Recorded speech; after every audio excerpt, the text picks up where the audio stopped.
Well, this is the third part on my series of actualizing spiritual mind healing, the how-to part of the textbook.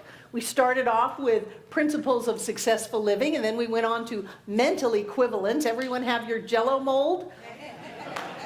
Good. And now we are on to the law of attraction. Keep in mind this was written in 1926, long before the 2006 movie, The Law of Attraction, came out, The Secret, that swept the country when Rhonda Byrne found another book that I totally love called The Science of Getting Rich by Wallace Wattles. It completely changed her life, and she made a movie about it. Do you remember that movie? Fantastic stuff. She went around and talked to the great successful people, Jack Canfield that did the Chicken Soup for the Soul books, James Arthur Ray, the one that we're doing the class on, Joe Dispenza. He is so cool. And I want to just digress for a moment. Celeste isn't here, but we have... Oh, Celeste, we have special permission from Dr. Joe Dispenza to show those videos at Center for Spiritual Living, Asheville. One more time. It's a series. It's like 3 months, right? 23 hours. 23 hours, and he gave that to us because he knows that we're cool. He knows that we are the happening place, that we are the light in the world. And so he said that we could watch all of that stuff one more time, and it's a 3-month approximate series, and I strongly encourage you to see it. He's the guy that had the broken back, that laid on a friend's table or couch for months, and the friend took care of him while he healed his back. And he's the one that said, if you remember the movie, that he always asks for a sign in the morning, a sign that will come during the day that will remind him that Spirit is right there with him, and he would like it to come as a surprise.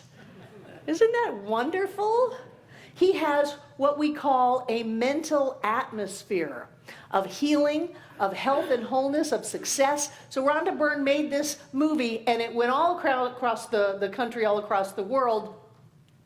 And I was always standing here going, you know, we had this back in 1926. This is not news to us, but it is big news for many, many people, and we're going to revisit it today.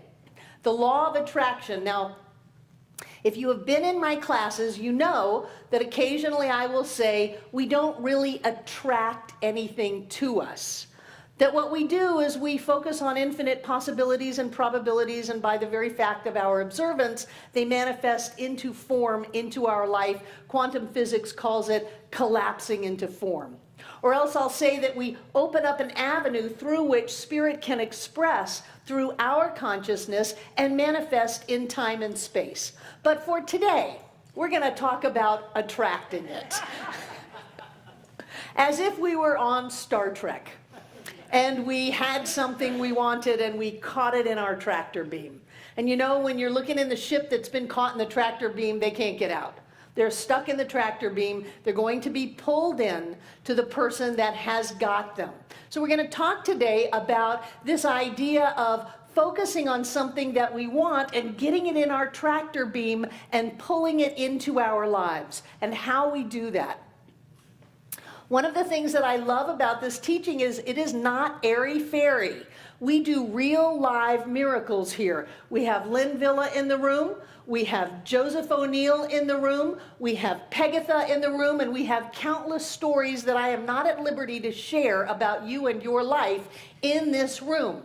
We don't fool around with this. We use it, and we create lives that get better and better and better, because there is this thing called spiritual law. Doesn't matter what you call it. It's all the same thing. We've got this Science of Mind teaching likes a lot of names. We've got the law of attraction, law of cause and effect, law of correspondence, law of mental equivalence, the law of reflection. We've got all kinds of ways to describe the one law. And that is that when you hold something within yourself, you will have it in your life. One of the ways that we look at it in the law of attraction is that we have a mental atmosphere. I like to liken it to Pigpen. Pigpen had a mental atmosphere. It was a bunch of dirt, but it was a mental atmosphere, and it kind of swirled around him. And if you came into his mental atmosphere, you would get dirty. And he would leave dirt behind him. I think that we have evolved past Pigpen.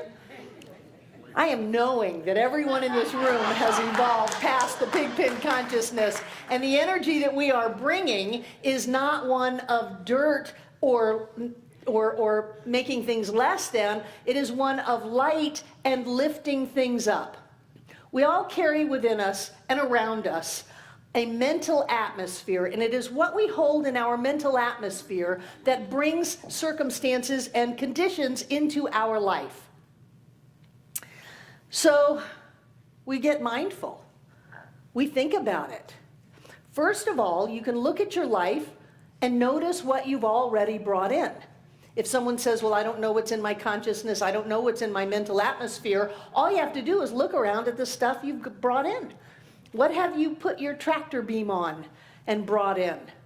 And that reflects what kind of a mental atmosphere you have, because things are not arbitrary. Things don't just happen. You are the point of creation in your life, and you are always at choice. Whatever it is you focus on, you create. What goes around comes around.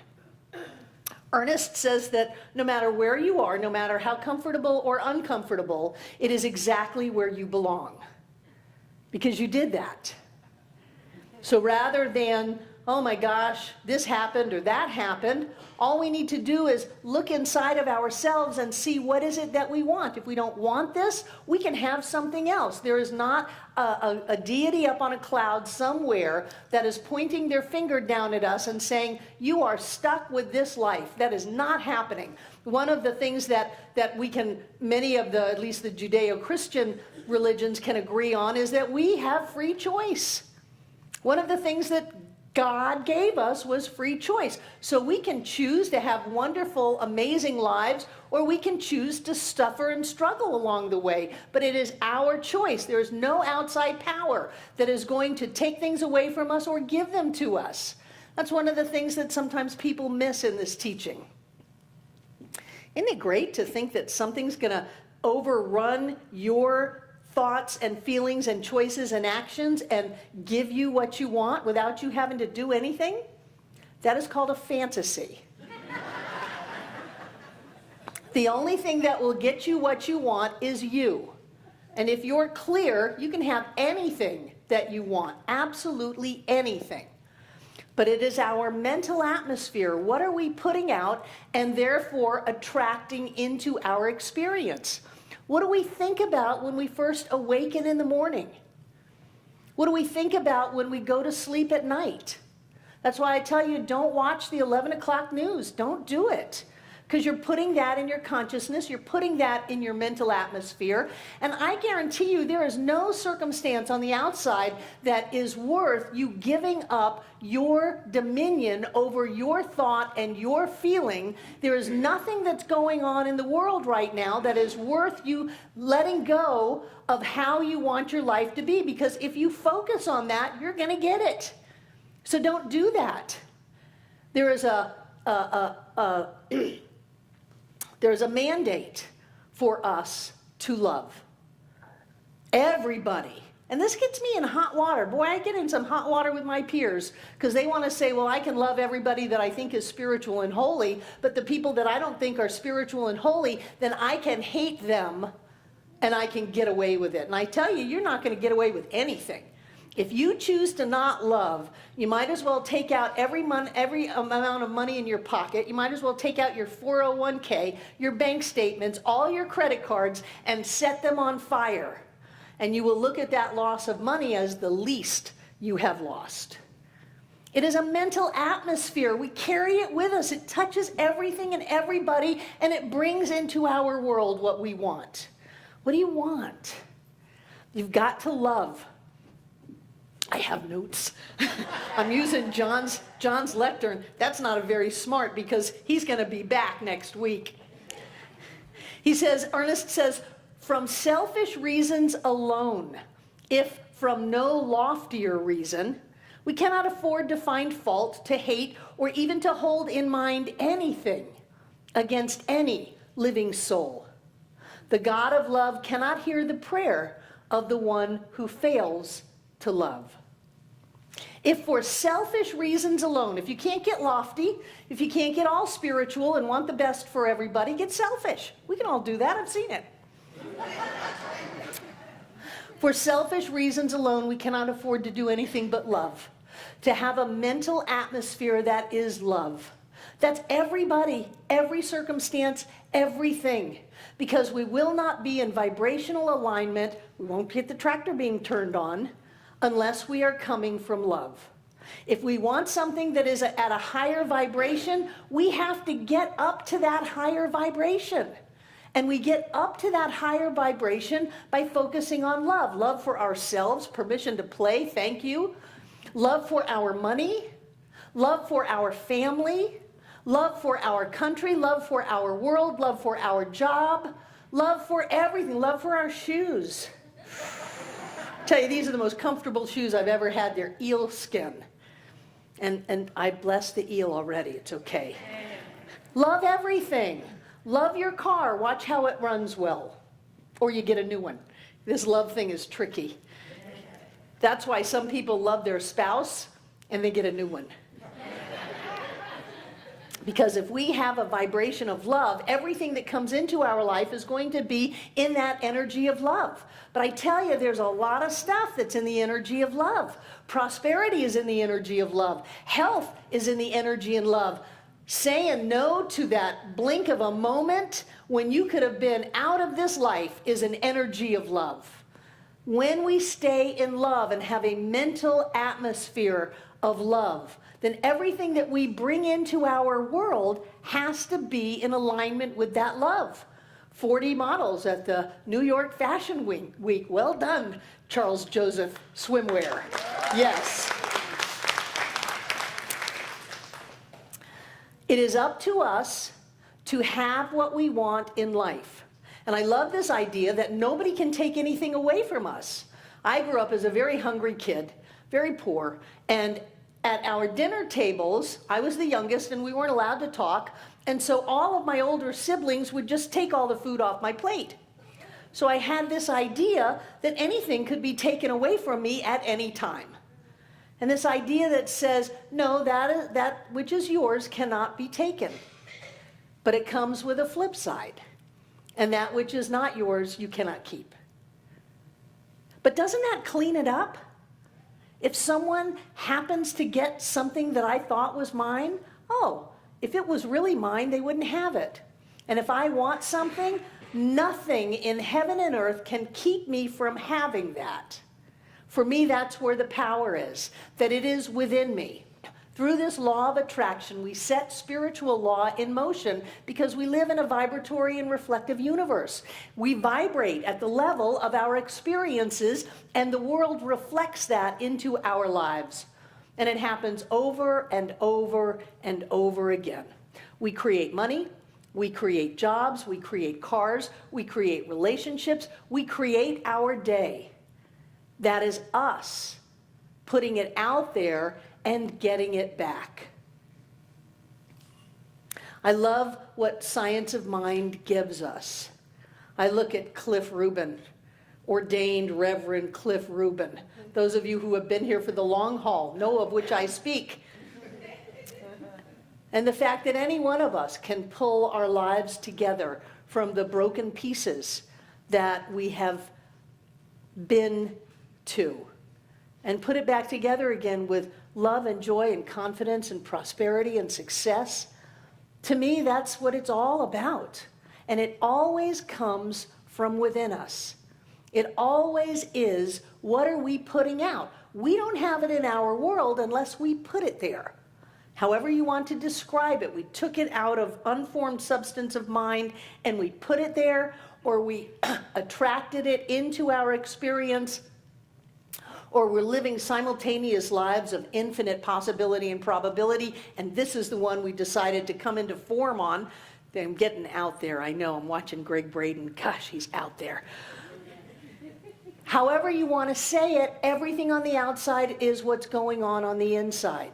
And so it behooves us to be mindful as to what is going on the inside. As we go through our life, we bring our experiences with us.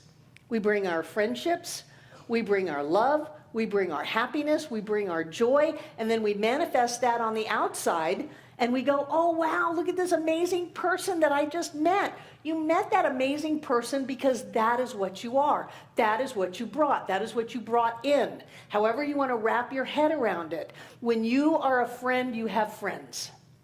When you love, you have people love you. When you are happy, you have happiness around you. When you are joyous, you have experiences in your life that reflect that joy. It is all about you. It's all about the way you're going to see it. What are you going to tractor beam on? What are you going to laser beam on and bring right into your life? You have the entire infinite possibilities of all of creation right here. What are you going to do? Well, they looked at me crooked. I think that they meant such and such. No. They didn't mean anything but what you make it mean. It only means what you make it mean. I love that. Well, it's right there. It means what it is. No, it only means what you make it mean. You know, they have so much trouble with car accidents and the people who saw the accident, because they all give different descriptions of what happened. This person was coming from here, and that person was coming here, and this was a blue car, and this was a red car. Oh no, this person was coming down the road here, and they were in a truck, and this person was turning. They're completely different. And everybody believes that their experience is exactly the same as everybody else, and it's not. Maybe the Mormons have it where you get your own planet, you know? Maybe we are all living on our own planet already. Reel me in, reel me in. Your life is up to you. All of the choice of what you will be, what you will have, and how you will live is up to you. It is always an inside job. It is always about what we bring to our world that decides what you get. You know, if you bring the best of you, you're going to get the best. If you bring your highest, you're going to get the highest. If you choose to see the best in people, they will rise up to that occasion. Reminds me of the story about the teacher who was told that she was getting a very advanced kindergarten class. And another teacher was told that she was getting the worst, slowest kids that the school had ever gotten. And this turned out to be a psychological experiment. In reality, the teacher that was told she had the slow kids was getting the smartest kids in the school. And the teacher that was told that she had the smartest kids that the school had ever gotten got the slow kids. And by the end of the year, the teacher that was told that she had the smart kids had the smartest kids in the school. And the teacher that was told that she had the slow kids had the slowest kids in the school. Because that is what they brought out of those children. Thank God experiments like that have been banned because they cause irreparable damage to the children. But how do you see people? How do you see your mate? How do you see them? Do you see the 99 things that they do, or do you see the one thing that they don't do? I guarantee you, you will have a better relationship if you see the 99 and ignore the one. How do you do with your work? What is your mental atmosphere that you bring into your world? Do you bring into the world that everything's going to work out great, that deals are going to close, customers are going to show up, things are going to happen, it's going to be a wonderful, joy-filled, successful, productive day? Do you bring that? Or do you wake up and go, oh my gosh, I hope I can get this. I hope it works out. I hope. Don't hope. Don't wish. Don't hope. No. Put it out there, and you must, by law, get it back. And because Emerson said there is no great or small to the soul that maketh all, it doesn't matter whether it's a big thing or a little thing. Sometimes we think, well, I'll do a parking space, I'll do enough money to pay my mortgage or my rent, and I'll just get by. Well, it's just getting by that you're only going to get. So if you're going to create, you might as well create big. You might as well go for what you want in a big way. You might as well live a life that you were meant to live. You are God in form. You are spirit made manifest as you. Do not shortchange the universe by not taking what is yours. It is our duty, I believe, as spiritual beings to stand up straight and tall and to live the life of our dreams. And to point at someone else and say, they didn't let me do it. My childhood was too traumatic. My first husband was awful. My second husband was awful. All of those other relationships were awful. And so I just can't be who I've come here to be. That's a crock. We have within us the energy and the essence of God itself, calling us to bring it forth into our lives, to grab the good that we want. Nothing is out of play. Anything that we want is here, to bring it into our lives. We sing, "Let there be peace on earth" every Sunday. That's bold. Be bold. Go for it. Whatever it is, set your mind right. Make up your mind and watch your day unfold. This idea about other people brings me to one of my favorite quotes. And I have had people leave the center over this one. Nothing is real unless we make it real. Nothing can touch us unless we let it touch us. Refuse to have the feelings hurt. Refuse to receive anyone's criticism or condemnation. In the independence of your own mentality, know that you are wonderful. This is not conceit, it is the truth. What can be more wonderful than the manifestation of infinite mind? Nothing is real unless you make it real. Wow. You know, when it's coming at us from all directions, when it's on the news, when it's on Facebook, when people are talking about it, I'll grant you, it may be a little tricky at times to get our heads screwed on straight. But if you focus on it, you will bring it to life. You will give energy to it, and you will bring it in your home. It will lay down in bed with you, it will eat meals with you, and it will sit on the couch. It is your choice how you see the world. Again, we are bold. We believe that peace is available now. We believe that children can be fed, that we can be safe, that we can live in harmony with each other. We believe that. We believe that nature can be healthy and water clear. We believe that when we get our own head screwed on straight, then everything that we bring into our world is in alignment with that. I don't want to play small. I want to change the whole world. But I am never going to change the whole world if I think the way the world is thinking. It is our job to understand that our mental atmosphere, our thoughts, our feelings, and our choices in life determine what we get. And as we get clear, people around us get clear. And the more and more people that achieve clarity, the more the world changes. We say, change your thinking, change your life. I take it a step farther. Change your life and change the world. That is our task as spiritual beings along this spiritual path. It is nothing less than complete transformation of ourselves, of each other, and of our world. Thank you.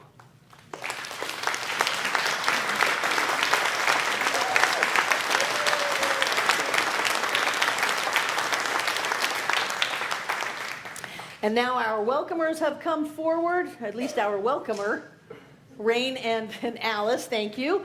Who's here for the very first time? Very first time. Welcome, welcome, welcome. Who are you? We're the Williams.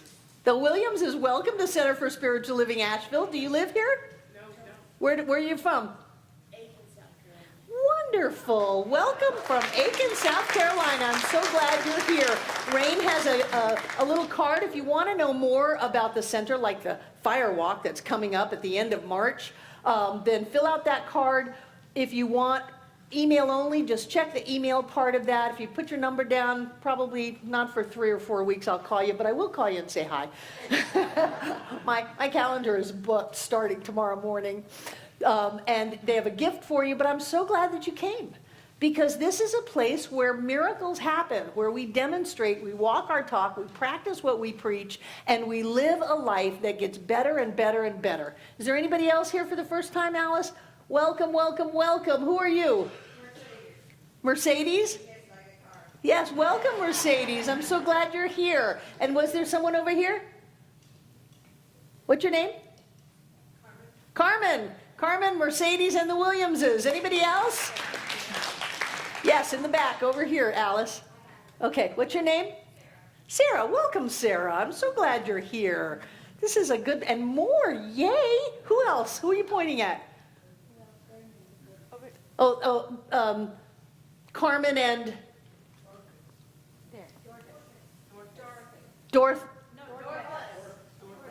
Dorthus. Welcome, welcome, welcome. As I butchered your name. Welcome, welcome, welcome. Come back next week if you want to be part of the party that is John Waterhouse Coming Home. And I will be at convention all week. And tune into those website links. They're really going to be wonderful to see that and to be a part of it. We have been on the end that hasn't had him. There's a whole world that got him.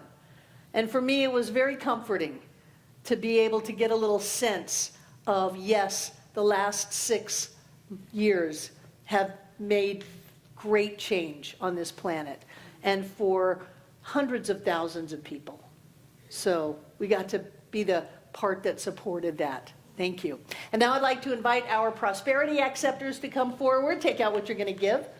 And to those of you watching on YouTube, it is February 2018 here. I don't know when it is where you are, but you can join right in this experience of giving and supporting and being rich and generous by going to our website, cslasheville.org, and clicking the donate button on any page. I love that it's on every page now, so just pick a page and click it. And know that as you give, you become a part of this work that supports thousands and thousands of people around the world every month.